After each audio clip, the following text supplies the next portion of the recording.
Facebook, what's happening? Lewis Realty Live.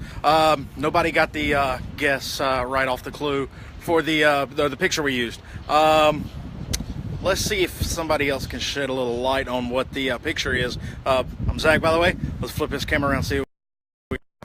Hey guys, it's Chris from Lewis Realty, and I got to admit, Zach posted the transformer yesterday, and I myself was a bit puzzled too on the relation, but where we're at is on the south end of Topsail. We're here at the Missiles and More Museum to explain the clue.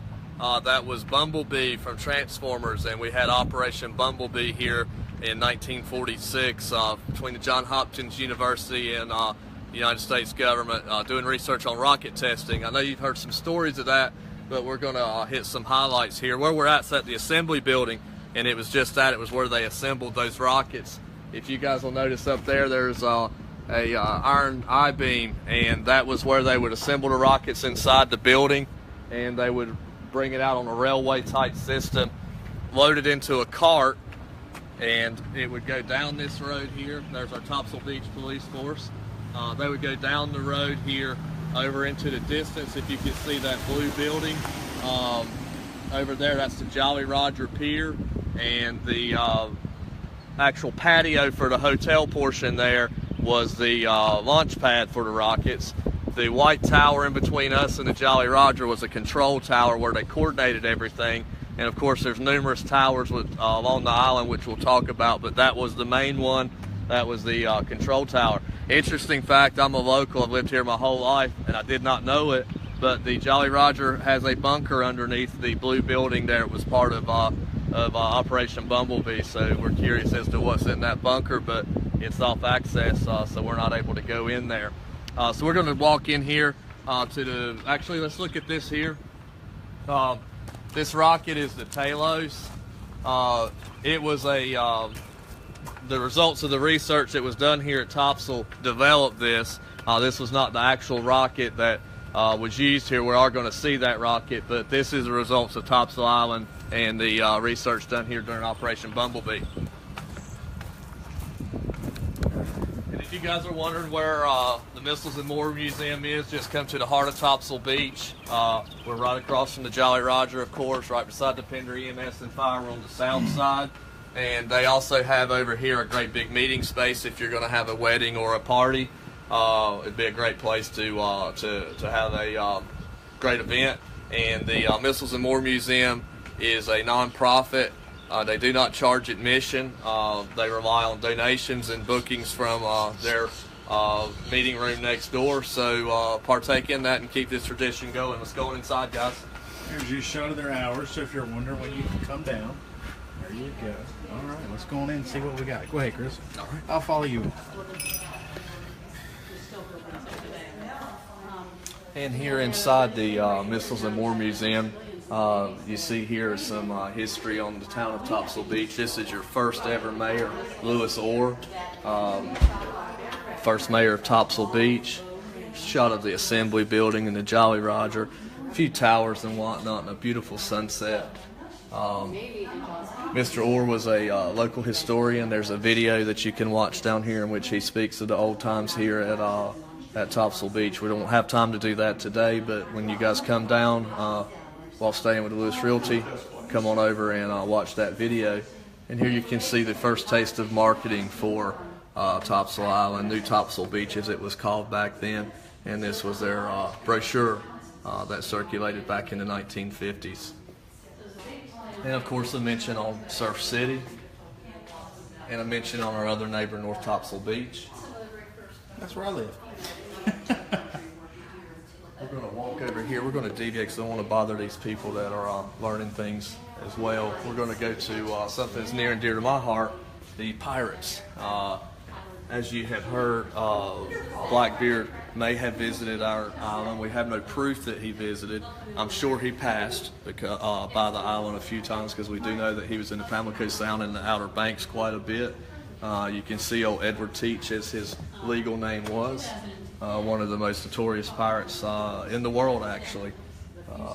Pirates were all about finding that booty, much like Zach.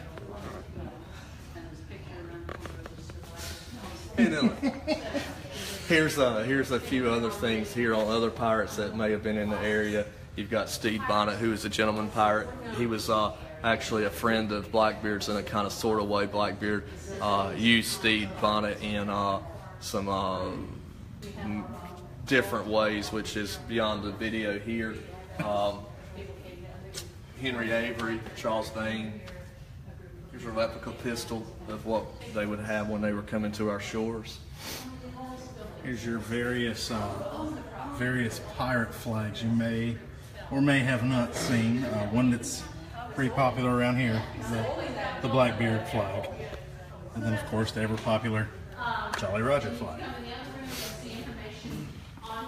And if you guys have not heard, Holly Ridge was just across the drawbridge, was home to Camp Davis in the 1940s. In the early 1940s, before World War II broke out, there were 28 residents in Holly Ridge, North Carolina. That's 28. Within 5 months, there was 110,000 residents. It was called a boom town for that reason. What it was a three-faceted army base. They covered coastal defense. They covered anti-aircraft. And they also had these, which I forget the proper term for this, but it was a blimp-like... A Zeppelin of sorts. yeah, Zeppelin of sorts. Not made of lead, so no lead Zeppelin. If you can see here, this is Highway 17, and this would be going back away from Topsail down the Highway 50 corridor. This was Camp Davis. Most of these buildings are gone now. There's a few relics, which we'll cover probably an episode on Camp Davis sometime in the near future. Here you see some of the soldiers from the 514th Coast Artillery. A few more Quartermaster Laundry and their staff. And you see some replica and artifacts. Here's some of the anti-aircraft artillery, some of their uniforms. Might need a smoke. Yeah, need a smoke. A Lucky Strike from the 1940s says it's toasted. American flag, of course. Various photographs here. Here you'll see a timeline, which we're not going to cover all of that, but it's got various photos here that you guys will find interesting, and little timelines of things that happened during the Camp Davis days in Holly Ridge. As I said before, I'm a local, and I thought I knew everything, but I didn't. So I learned something new today, which was really cool. If you've ever heard of WASP, that was the Women Air Force Service Patrol in the 1940s. I did not know they were here, but they were here stationed at Camp Davis. The tour guide was giving us an interesting story about them just a few minutes ago. They actually were women pilots. They were hired to bring planes from the manufacturers and deliver them to the military bases for the flyboys to take overseas and fight Germany and Japan in World War II.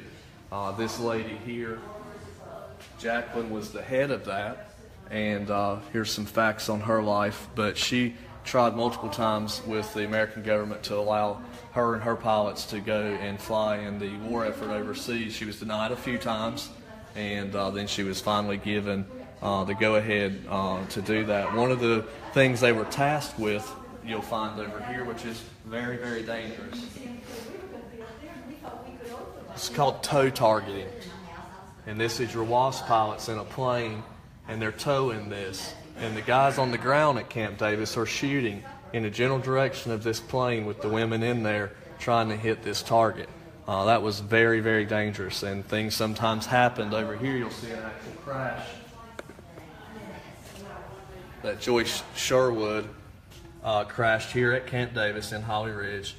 She was okay in it, but the plane, of course, you see had suffered heavy damage. Sad story from the WASP is after they served the country just as the men did, they received no pensions, they received no death benefits, the government would not buy them a casket, and the reason being was that they were civilians and were not military, therefore they didn't fall under military rules and regulations. Now, of course, we know this day and age things have changed and that would not happen, but these women were forerunners of women's rights, and they're much appreciated. It's very interesting that they were actually here in Holly Ridge. There's very few of them left. They're all in their 80s and 90s, but what is left is they do have a little convention every so often. And another interesting thing here is that you see they're all smiling, beautiful young women. They're all smiling, and this is in the middle of World War II. They were asked why they were all smiling, and they said it was the best years of their life. So that's quite interesting. Chris, the blimp, or Zeppelin as we called it, Helen says is called a dirigible. Maybe. That may be. Good call, Helen. Over here you'll see some more relics from Camp Davis, the old fire station, the post office, anti-aircraft artillery, some of the division headquarters, first tree that was planted. This was the barracks. Interesting fact, some of these barracks buildings were moved over to Topsail. A few of those still exist. They've been, of course, retrofitted and renovated, but they are actually homes now. One of them was actually the, if I'm not mistaken, used for Surf City Baptist Church, and is now moved to the dining room of Mainsail Restaurant. Oh, interesting, interesting. Kimberly says hi, so hi, Kimberly. Hello, Kimberly. Down here also, when you guys come, you can watch these videos. It'll show you photographs and live action from Camp Davis. A little World War II era military uniforms. Want to get this?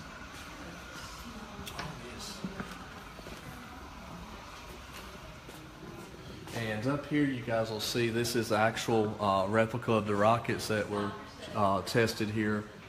These ones with the maroon fins and the white cylinders as booster rockets. Think of that as the engine for the rocket. And then this one up here, blue and red, is the projectile. This is actually, you're looking at the forefront of the NASA rockets. You're looking at the forefront of our national defense system that we have today, and it was all started here at Topsail. They said a lot of the technology is still used today in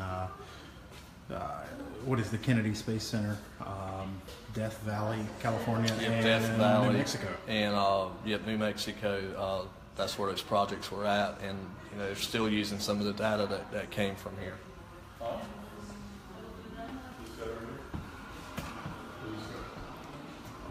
Just follow Chris on over this way. And Topsail has been here for eons and eons, and the Europeans were not the first residents of the area, as we know. This area was prolific in the Tuscarora tribe of Native Americans, and this is actually found in the salt marshes here at Topsail, and it's been authenticated. It's an actual canoe, dugout type canoe from Native Americans. It was found back in 1979. A 12-year-old local found it, Travis Batson, and it was brought down here. Probable history: Indian dugout canoe. They would dig this out by hand with stone axes. Estimated from the dates of the early 1700s. It's about 300 years old.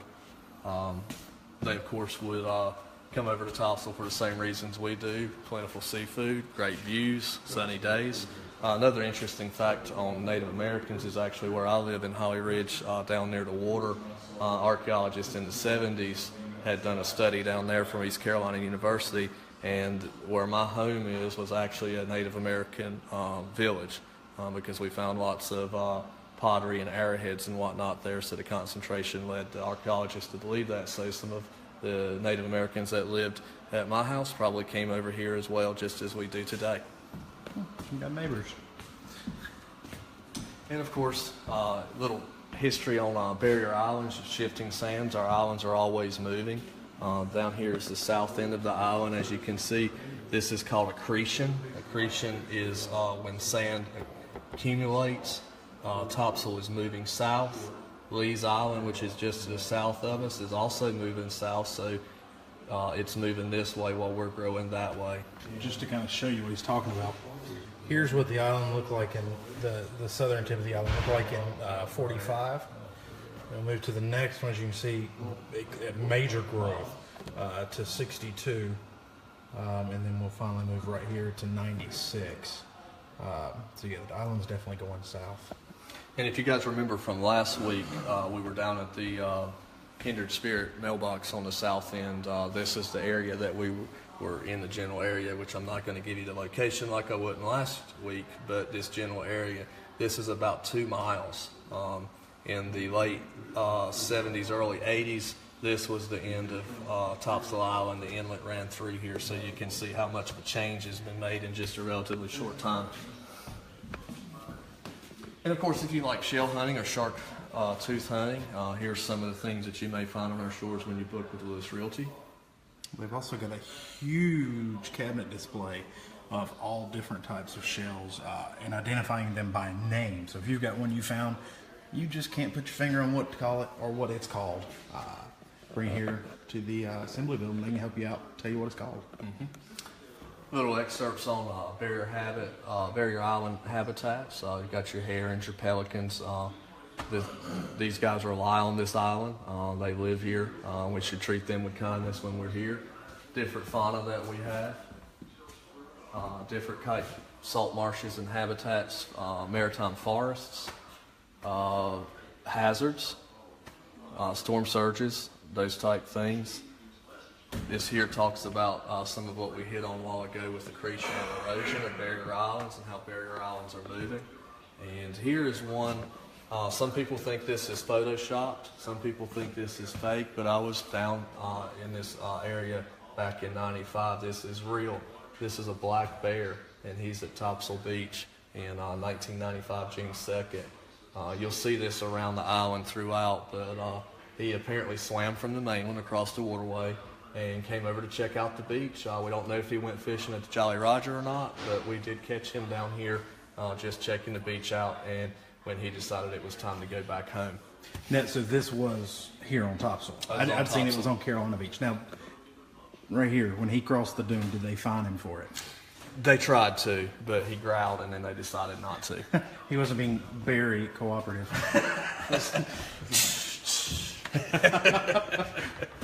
Again, some more displays of shells. And some more down here. Those are all North Carolina shells. Yep, all North Carolina shells here, so you guys can find some of these down here when you book with us. And as Zach said, come in and help identify what you have. There's some in there I have never seen before. Yep. And here's the films that we talked about. You can watch all about Operation Bumblebee, a Topsail oral history, entry to the Talos rocket like we saw outside, or Joe Fuss's interview. Let's hit a Topsail oral history and watch just a couple seconds of it. That's excellent. That's good. Yep. You guys want to go to the sun? Yeah. Yeah, a nice lady just asked us if we wanted to go over to the assembly building, which we will here in just a second. Just a teenager, really. That was Miss Pagliatti, who's a client of ours. But I've actually known people here from World War II when I was stationed at Camp Davis in 45 and 46. It's Mr. Joe Pagliatti, I was 6 months the old late the first Joe time I came. Pagliatti. But when I was young, it was a paradise because you could just go anywhere you wanted to. Well, I started fishing the Topsail in the early 50s. August 1952. I came here in February of 1951, and that was the early days of the beach. All right, guys, let's move on. And interesting that we saw some of the older people that were here at Topsail. Zach and I have talked about in the future of sitting down with some of those and doing a one-on-one chat, Facebook Live, of some of the old stories of Topsail. So that'll be quite interesting when we get to that. Over here, you will actually see the Operation Bumblebee rocket. This, there was about 200 launches on our shores, and they were launched off into the ocean, so there's probably 200 rockets out there somewhere. This one particular one washed up during Hurricane Fran in 1996, and we preserved it and had it placed down here. It's in a saltwater tank so that that it will not oxidize any further, hopefully, so that we can preserve it. It's called the Flying Stovepipe because it looked like a stovepipe. And if you see over here, it says the Bumblebee can't fly. That's why they called it Operation Bumblebee, because we didn't think we could get rockets to fly, so it was Operation Bumblebee. There's 200 of these out in the, could be 200 of these out in the ocean. Could be 200. If somebody finds one, is it finders keepers or? Probably not. That's I would think it would be, number one, it could be detonated most likely. So if you do see one, step away from it. And I would also think it would fall under North Carolina history archive laws. What I would do if I found one is I'd call the Missiles and More Museum, and they'd pay the proper people and get it down here so that everybody can see it and see it in a safe manner. Did she say this right here, this monstrosity is the original? This is the Air conditioner. original HVAC system from the assembly building, so you can see quite a lot has changed in air conditioning technologies. Wow. And a bit of a ride up here on that. Good luck getting a HVAC service technician to replace a part on that. Over here you see the V-22 Osprey, which is from New River Air Station, which is one of the largest air stations for the V-22 Osprey. The Osprey is an actual shorebird in our area, and the V-22 stands for vertical flight. It can take off as a helicopter, and then these rotors will change and she can fly like a plane. This replaced a lot of different kinds of helicopters in the military, and you will see a bunch of those when you book with Lewis Realty and come stay with us. They fly up and down the coast all day long. Really neat machines. About a couple years ago, we had the 75th anniversary at Camp Davis, and the Marines were kind enough to come out and let visitors walk on board. Really cool machines. Little known fact though, it does not matter how many times or how politely you ask. They will not let you get on one of those and ride or land on the beach to give you a ride. We've tried. I've tried several times. My wife can verify that. Let's take a look. Let's jump through here. We're going to actually go into the assembly building where they would manufacture the missiles. Go ahead, you're fine. No, I was going to tell you about the shell exhibit. Go for it. Go for it. Yeah. Oh, I didn't mean me to tell you. I was going to tell you. Well, I can do that. I'll do that. Okay. This is Rose, the director. She didn't want to be on camera, so we'll be polite and keep her off the camera, but she's just going to talk a little bit. This is our international shell exhibit. The woman that donated it to the museum is Rose Bunch. She lives in Raleigh. She's about 80. I'm not real sure, so I don't want to offend her, but it's late 80s, let's just say. And some of the collections she bought from other collectors. Some she found herself, and she belongs to a shell organization. And what's interesting is a lot of them are from all different countries. So, the museum has them from North Carolina. But you can find just about any shell in this exhibit. And there's some pictures of Rose up here. Right, right. This one's interesting. That one is very, I'll show you very another one. awesome. That is the Venus Comb Murex. I hope I'm pronouncing that right. I don't think there's anybody that can correct it. There's another one. And a sea biscuit. This one, let's see if we can get a shot. There we go. The Imperial Thorny Oyster. And this sea biscuit right here. Yes. Okay. Right there's the sea biscuit. Back when they did the, the dredging up on the north end, a lot of these washed up there. I've got a bucket of about 30 at my house, I believe. So she comes and checks them all. A lot of these right here you'll find out on the beach there. Mom, Curly Q, found them. All these things. So there was a young boy. Man, if you could find all these shells, you got too much time on your hands. And so the rumor got around that he did these murals to pay for his bar bill. And you got your starfish, sand dollars, and your kind of like all the lion's paw there. And a few other ones over here. That's pretty cool. The sunflower star. Never seen one of those. I did not have a bar bill. He said I was an art student, and they asked me if I would paint, but I want to show you something, but you can't put this on camera. Let me tell them what we're doing. Okay. She was telling me an interesting story. There's some murals here in the assembly building that you see, and apparently the rumor is that a UNCW student worked here when this was a bar, and the rumor is that he painted these murals to pay his bar bill. But the most interesting thing, of course, is that he came in to revisit the mural some years later and was asked if that was true and did he settle his bar bill, and he said that was just a rumor. It was not true, that he was an art student and just did this out of the kindness of his heart. So I'm going to have Zach show you guys these murals while I get another tidbit of information, and we'll bring it back to me here shortly. I'll tell you something, but All right, guys, you got the ship there. Let's see. Go ahead. You guys go ahead. Y'all go ahead. But I don't want this one on. I got you. We'll walk up this way just a little bit. You got a little old fishing village there. And they said, That one's pretty cool. Little boat washed up. We got this one here. Chris just busted out laughing. This is pretty cool. You got a little rough sea there, but up in the top, man, these guys look like they're having a party. We didn't get an invite to the party. But yeah, as we were saying, this building was used for 2 years and is where they would assemble the missiles. And then they just pretty much, as Rose said, they just left it. So the town was able to get it from, what did you say, IBM Bank? And square it up with them. You got foot trap? I'm facing that way. Okay. Yeah, I was just told an interesting story, which I'm not going to tell you the details of it because we do like to leave things a bit of a mystery so that you guys will come in and take this journey as we have. But one of these murals has a little Easter egg, so to speak. So when you guys come down here, ask if you can visit the assembly building. Look closely at these murals and see if you can find something quite comical in one of them. And again, we're not going to tell you what it is because we want you guys to take the journey yourself and find it. very good. Oh. You can see the Queen Jean back Yeah, there. we're going to walk out here on the sound side through the bar area here. To go about this way? And the kitchen's in here. I'll turn the light on if you want the kitchen. Okay.